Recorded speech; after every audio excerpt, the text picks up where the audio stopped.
لله رب العالمين والصلاة والسلام على أشرف الأنبياء والمرسلين وعلى آله وأصحابه أجمعين وعلى من تبعهم بإحسان إلى يوم الدين. أما بعد، أعوذ بالله السميع العليم من الشيطان الرجيم من همزه ونفخه ونفسه. في بيوت أذن الله أن ترفع ويذكر فيها اسمه يسبح له فيها بالغدو والآصال رجال لا تلهيهم تجارة ولا بيع عن ذكر الله وإقام الصلاة وإيتاء يخافون يوما تتقلب فيه القلوب والأبصار. اس اجلاس عالی مقام صدر محترم جامعہ عمر آباد کے عالی مقام تمام ہی ذمہ داران، مجلس میں موجود علماء کرام، شرکائے اجلاس اور پردہ نشین خواتین اسلام، شاید یہ تیسری تقریر ہے کہ جس میں آپ مقرر کو سورہ نور کی اسی آیت کی تلاوت کے ذریعے سے اپنی تقریر شروع کرتے ہوئے سن رہے ہیں۔ مجھ سے پہلے دو مقررین نے یہی آیت پڑھی اور اس آیت کی روشنی میں گفتگو کی۔ چونکہ ہم سب مسجد کے تعلق سے یہاں جمع ہیں اور مسجد کے حوالے سے ہم یہاں اکٹھا ہیں، اور مجھے اس وقت مسجد کا کردار ہمارے سماج اور معاشرے میں کیا ہونا چاہیے، اس موضوع پر روشنی ڈالنی ہے، گفتگو کرنی ہے۔ تو اس لیے میں نے دوبارہ نہیں، سے بارہ ہی صحیح اسی آیت کے ذریعے سے اپنی تقریر کا آغاز کرنے کو مناسب سمجھا۔ یہ آیت جو مسجدوں کی عظمت سے بحث کرتی ہے، مسجدوں کی عظمت کو بتاتی ہے، یہ سورۃ النور میں ہے، اور سورۃ النور قرآن مجید کی ایک ایسی سورت ہے جو شروع سے آخر تک معاشرتی مضامین اور معاشرتی موضوعات پر مشتمل ہے۔ اللہ رب العالمین نے مسجدوں کی عظمت کا بیان، مسجدوں کی عظمت کا تذکرہ سورہ نور جیسی معاشرتی مضامین سے بحث کرنے والی صورت میں کر کے گویا بتا دیا کہ کوئی بھی معاشرہ اس وقت تک مثالی معاشرہ ہو نہیں سکتا جس معاشرے میں کہ مسجد نہ ہو، یا مسجد ہو اور مسجد کا کردار نہ ہو۔ جس معاشرے میں مسجد ہوتی ہے، مسجد اپنا کردار ادا کرتی ہے، وہ معاشرہ پاکیزہ معاشرہ ہوتا ہے، اور مسجد کے کردار سے وہ معاشرہ نکھرتا ہے، سنورتا ہے، ابھرتا ہے۔ حضرات، مسجد کے سلسلے میں عام طور پر لوگوں کا ایک تصور یہی کہ یہ عبادت کا مقام ہے، اور سچی بات ہے، اس میں کوئی غلطی نہیں۔ اصل یہی ہے کہ یہ اللہ رب العالمین کی عبادت اور بندگی کا مقام ہے۔ وَأَنَّ الْمَسَاجِدَ لِلَّهِ فَلَا تَدْعُوا مَعَ اللَّهِ أَحَدًا۔ مسجد میں ہونے والا اصل کام، سب سے بڑا کام یہی عبادتیں ہیں، یہی نمازیں ہیں، یہی ریاضتیں ہیں، یہی تلاوت ہے اور یہی ذکر ہے۔ لیکن حضرات، پیارے نبی صلی اللہ علیہ وسلم کے زمانے کو دیکھیں گے، اگر آپ کتاب و سنت کا گہرائی کے ساتھ مطالعہ کریں گے، آپ مسجد کا ایک وسیع کردار نظر آتا ہے۔ اور آج افسوس اس بات پر ہے کہ آج ہماری مسجدیں اس کردار سے خالی نظر آتی ہیں۔ مسجد کا ایک وسیع کردار ہے مسلم سماج میں، مسلم معاشرے میں۔ مسجد صرف مرکز عبادت نہیں ہے، مسجد صرف مرکز بندگی نہیں ہے، مسجد صرف اللہ تبارک و تعالیٰ کی عبادت کے لیے دن میں 5 وقت جمع ہونے کی جگہ نہیں ہے۔ یہ مانتے ہوئے کہ یہی اصل کام ہے اور سب سے بڑا کام ہے کہ یہاں حاضری دے کر دن میں 5 وقت اللہ رب العالمین کے آگے ہم اپنی جبینیں، اپنی پیشانیاں اس کے آگے جھکائیں، اس کے آگے قیام کریں، رکوع کریں، سجدہ کریں، اور زندگی میں اس سے بڑا کام نہیں ہو سکتا ہے۔ لیکن مسلم سماج اور مسلم معاشرے میں مسجد بڑا عظیم کردار ادا کرتی ہے، اور اس کو سمجھنے کے لیے بس ایک بات جانیے جو آپ بار بار سنتے ہیں۔ پیارے نبی صلوات اللہ وسلام علیہ مہاجرین کے ساتھ مدینہ پہنچتے ہیں۔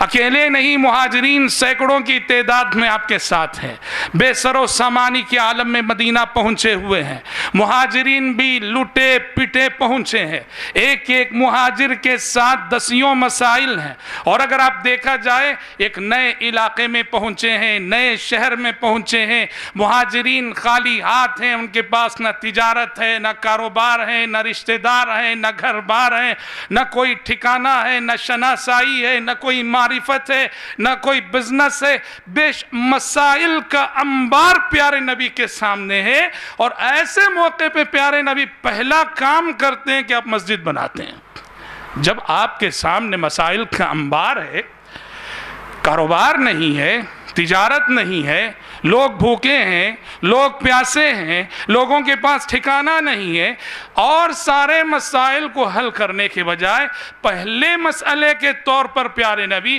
ہجرت مدینہ کے فوری بعد پہلا کام یہ کرتے ہیں کہ آپ مسجد بناتے ہیں۔ گویا آپ صلی اللہ علیہ وسلم نے اپنی اس طرز عمل سے یہ ثبوت دیا ہے اور یہ بتانا چاہا ہے کہ مسائل کا انبار ہو ہمارے سامنے، اگر مسجد بن جائے اور مسجد اپنا کردار معاشرے میں ادا کرنا شروع کر دے، مسائل خود بخود ختم ہو جاتے ہیں، مسجدوں سے مسائل حل ہوتے ہیں۔ اور واقعتاً آپ دیکھیے عہد نبوت میں مسجد نبوی کا جو وسیع کردار رہا، وہ صرف عبادت کا مقام نہ تھی، مسجد نبوی دارالقضاء تھی، جہاں کے جج آپ صلی اللہ علیہ وسلم تھے۔ آپ کی خدمت میں بہت سارے جھگڑے آتے تھے، ٹنٹے آتے تھے، لوگ بہت سارے مسائل لے کے آتے تھے، آپ فیصلہ کرتے تھے۔ مسجد دارالافتاء تھی، پیارے نبی صلی اللہ علیہ وسلم مسجد نبوی کے دارالافتاء کے مفتی اول تھے، جائز ناجائز حلال و حرام کے مسائل لے کر صحابہ آپ کے پاس آتے تھے، صحابیات آپ کے پاس آتے تھیں، آپ مسائل بتاتے تھے۔ مسجد نبوی اسلامی تاریخ کا پہلا مدرسہ، اسلامی تاریخ کی پہلی یونیورسٹی، اسلامی تاریخ کی پہلی کالج، جہاں اصحاب صفہ تعلیم حاصل کرتے تھے، کتاب و سنت کا علم حاصل کرتے تھے۔ اسی مسجد نبوی میں پیارے نبی صلی اللہ علیہ وسلم آپ کی خدمت میں دنیا جہاں سے آنے والے وفود کا استقبال کرتے تھے۔ آج بھی حرم کا جو قدیم علاقہ ہے، یا وہاں بہت سارے ستون ہیں، ہر ستون پہ ایک نام ہے، ایک ستون پہ آپ دیکھیے نام لکھا ہے اسطوانۃ الوفود، یعنی تاریخی حوالے یہ بتاتے ہیں کہ یہ وہ ستون ہے جب پیارے نبی کی خدمت میں وفود آیا کرتے تھے، آپ اسی ستون کے پاس بیٹھ کر ان وفود کا استقبال کیا کرتے تھے۔ وقت ضرورت قیدیوں کو باندھ دیا جاتا تھا۔ حضرت سمامہ کا واقعہ تو بہت مشہور ہے۔ مسجد نبوی تربیت و ٹریننگ کا مرکز تھی، جہاں حضرات صحابہ کرام رضوان اللہ علیہم اجمعین بہادری کے جوہر دکھاتے تھے، بہادری کے کرتب دکھایا کرتے تھے۔ کتاب و سنت کا آپ وسعت کے ساتھ، گہرائی کے ساتھ مطالعہ کیجئے، مسجد کا وسیع کردار نظر آئے۔ آج ضرورت ہے محترم بھائیوں مسجد کے اسی کردار کو زندہ کرنے کی۔ مسجد صرف ہمارے لیے مرکز عبادت نہ ہو، یہ دانش گاہ ہو، یہ تعلیم گاہ ہو، یہ درس گاہ ہو، یہ تربیت گاہ ہو، یہاں سے ہمارے پورے محلے کے، پورے سماج کے، پورے معاشرے کے مسائل کا حل نکلتا ہو اور حل ملتا ہو۔ بہت عظیم کردار ہے مسجد کا معاشرتی روابط کو قائم کرنے میں، ہمارے آپسی تعلقات کو مستحکم کرنے میں مسجد کا کتنا بڑا کردار ہے۔ حقیقت میں اگر کہیں نا، مسجد میں آنے والے جو مصلی ہیں، جو ایک مسجد میں 5 ٹائم حاضری دیا کرتے، واللہ یہ ایک خاندان ہے۔ یہ خاندان آپ کا وہ ہے جو آپ کے نسب نے آپ کو عطا کیا ہے، اور یہ خاندان آپ کا وہ ہے جو مسجد میں آپ کو ملتا ہے۔ مسجد میں آنے والے نمازی، مسجد میں آنے والے مصلی، ان کے درمیان تعلقات کا استحکام، تعلقات کی گہرائی، شناسائی، تعارف۔ میں آپ میں سے ہر ایک سے اب کہتا ہوں، آپ جن لوگوں سے آپ کی دوستی ہے، جن لوگوں سے آپ کی شناسائی ہے، جن لوگوں سے آپ کے روابط ہیں، آپ جائزہ لے کر دیکھو، ان میں بڑی تعداد ایسی ہے کہ جن سے آپ کی ملاقات اور جن سے آپ کا تعارف اللہ کے گھر مسجد میں ہوا تھا۔ یہاں سے تعلقات کا آغاز ہوا، یہاں سے رشتے کا آغاز ہوا۔ اب آپ ایسی دوستی کے بندھن میں بن گئے ہیں کہ جیسے کہ آپ کا کوئی وہ نسبی رشتہ دار ہو۔ مسجد تعلقات کو مضبوط کرتی ہے، اور ایک مسجد میں 5 وقتہ نمازوں میں حاضری دینے والوں کی مثال ایک خاندان جیسی ہے۔ وہی ہمدردی، آپ کی زندگی کے کئی غمخوار آپ کو مسجد میں ملے ہیں، آپ کی زندگی کے کئی ہمدرد آپ کو مسجد میں ملے ہیں، آپ کی زندگی کے کئی خیر خواہ آپ کو مسجد میں ملے ہیں، آپ کی زندگی میں آپ کے مددگار کئی مسجد میں ملے ہیں، آپ کی زندگی کے کئی مشیر مشورے دینے والے آپ کو مسجد میں ملے ہیں۔ مسجد معاشرتی تعلقات اور معاشرتی روابط کے استحکام کا ذریعہ ہے۔ اسی طرح سے حضرات، خدمت خلق، مسجد کا یہ بھی ایک بہت بڑا کردار ہے۔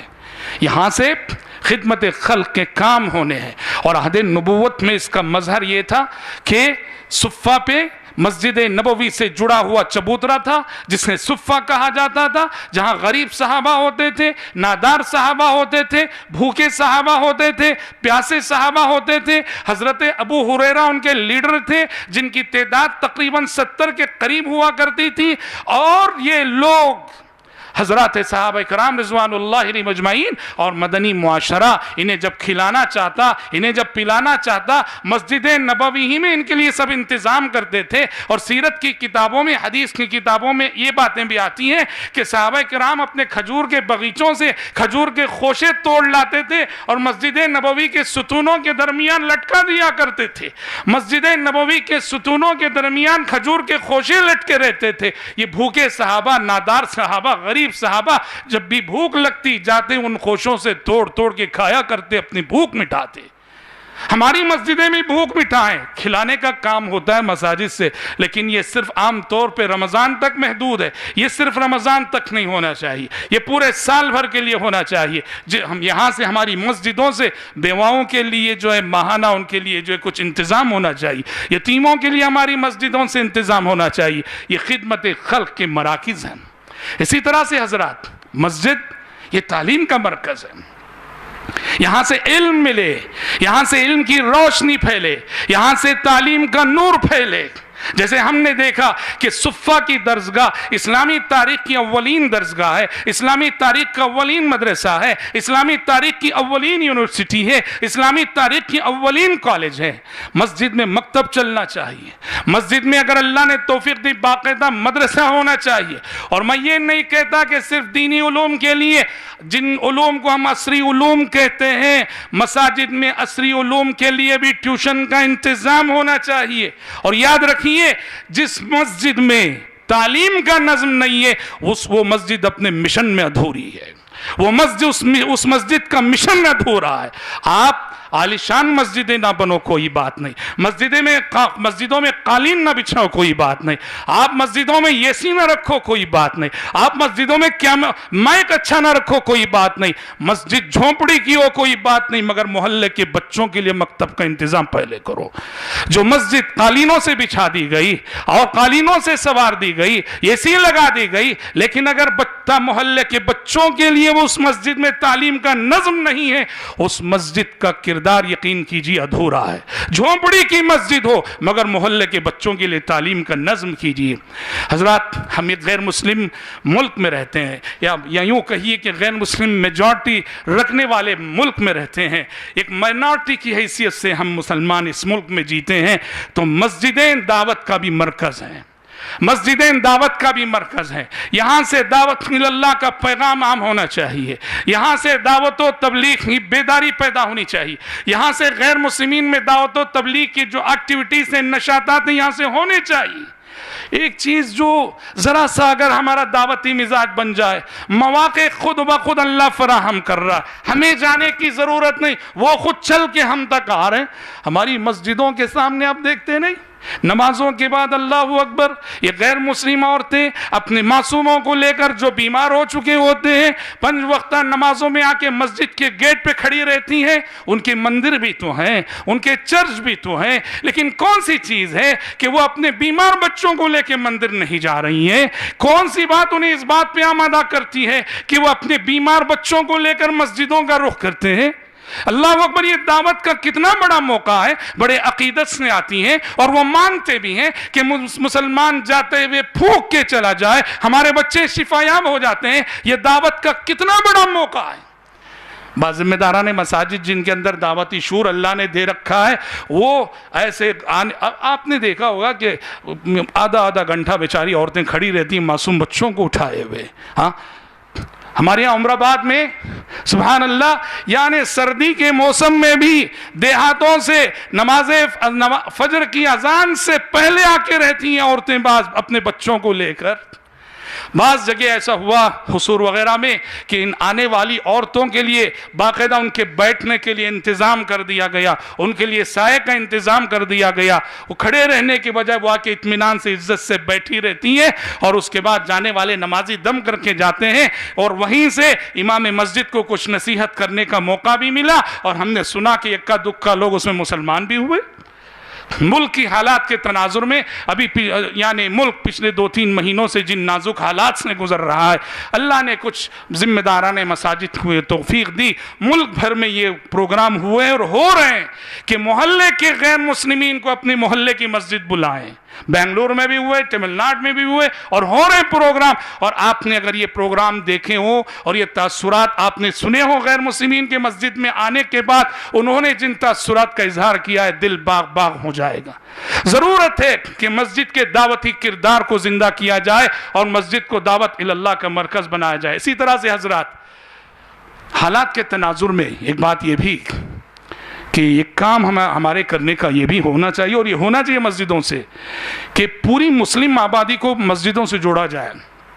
اس معنی میں کہ ہر مسجد کے اطراف جو آبادی ہے اس آبادی کا ڈاٹا جو ہے مسجد میں ہونا چاہیے, سروے ہونا چاہیے اس کا, کتنے گھر ہیں مسجد میں, پوری اس کی رپورٹ ہونی چاہیے. ہماری مسجد کے اطراف اتنے گھر ہیں, ہماری مسجد سے جڑے ہوئے اتنے گھر ہیں, ہمارے مسجد آنے والے لوگ اگر وہ بے نمازی بھی ہیں ان کا سروے بھی ہمارے پاس ہونا چاہیے. ان کی معاشی حالت کیا ہے, ہمارے محلے میں مسجد کے اطراف جو گھر ہیں کتنی بیوائیں ہیں, کتنے یتیم ہیں, تعلیمی صورتحال کیا ہے, کتنے بیمار ہیں جن کے پاس علاج کو پیسہ نہیں, یہ سروے ہمارے پاس ہونا چاہیے. اس طرح ضرورت ہے کہ مسلم آبادی کو مساجد سے جوڑا جائے, بہین طور کہ ہر مسجد میں, مسجد جس محلے میں قائم ہے اس محلے کا 100% ڈاٹا ہونا چاہیے. آپ دیکھیے اس کے بعد کتنے خیر کے کام ہوں گے, کتنے خیر کے کام ہوں گے. اور اسی طرح سے مسجد کے جس کردار کو زندہ کرنے کی ہمارے معاشرے میں ضرورت ہے محترم بھائیوں, اس میں سے ایک یہ بھی ہے, حالانکہ یہ کام جزوی طور پہ جماعت کے نام سے ہوتا ہے, مسجدوں میں باقاعدہ فیملی کاؤنسلنگ سینٹر ہونا چاہیے. فیملی کاؤنسلنگ سینٹر ہونا چاہیے. میاں بیوی کے جھگڑے, میاں بیوی کے اختلافات, ساس بہو کے جھگڑے, یہ گھر گھر کی کہانی ہے. اور کوئی یعنی ذرا سی محنت ہو, ذرا سی کوشش ہو, تھوڑی سی جستجو ہو, کتنے ٹوٹتے ہوئے رشتے سمجھ جاتے ہیں, جڑ جاتے ہیں, لیکن کوشش نہیں ہوتی ہے تو بات جو ہے طلاق تک پہنچ جاتی ہے, خلے تک پہنچ جاتی. تو ہماری مساجد میں باقاعدہ فیملی کاؤنسلنگ سینٹر کی ایک سینٹر بھی قائم ہونا چاہیے, جہاں سے یہ میاں بیوی جن کے رشتے اختلافات کی زد پہ ہوتے ہیں تو وہاں سے ان کو رہنمائی ملے. اور ظاہر بات ہے یہ سب کام تبھی ہوں گے جب مساجد کے ذمہ دار معاشرے کے وہ لوگ ہوں, معاشرے کا وہ طبقہ ہو جو دل درد مند رکھنے والے, سنجیدہ مزاج, خوش اخلاق, ملنسار, دور اندیش, اصحاب فراست, اصحاب بصیرت, معاشرے کا جو کریم طبقہ جسے کہا جاتا ہے, وہ جب مسجدوں کے عہدوں پر آئے گا, مسجدوں کی ذمہ داری سنبھالے گا, واللہ یہ کام آسانی سے ہوں گے. لیکن موجودہ صورتحال جیسی کچھ ہم دیکھتے ہیں, اس صورتحال میں یہ سب کام ہونا مشکل ہے. لیکن پھر بھی اللہ جس نے کام لینا چاہے, ان اللہ لا یؤید هذا الدین بالرجل الکافر الفاجر, اللہ کی حکمتیں عجیب ہیں. وہ صرف نیک لوگوں سے کام نہیں لیتا ہے, وہ اپنے دین کا کام ہر طرح کے لوگوں سے لیتا ہے. اس لیے مایوسی کی بات نہیں ہے, ضرورت ہے مسجد کے اس کردار کو زندہ کرنے کی. میں رب العالمین سے دعا کرتا ہوں کہ پروردگار عالم ہم سب کو, آپ سب کو, مسلم امہ کو اللہ اس بات کی توفیق عطا کرے کہ وہ مسجد کے رول کو, مسجد کے کردار کو, جیسا کہ عہد نبوت میں مسجد نبوی کا تھا, اس رول کو دوبارہ زندہ کرنے کی توفیق عطا فرمائے. آمین ثم آمین. وآخر دعوانا الحمدللہ رب العالمین.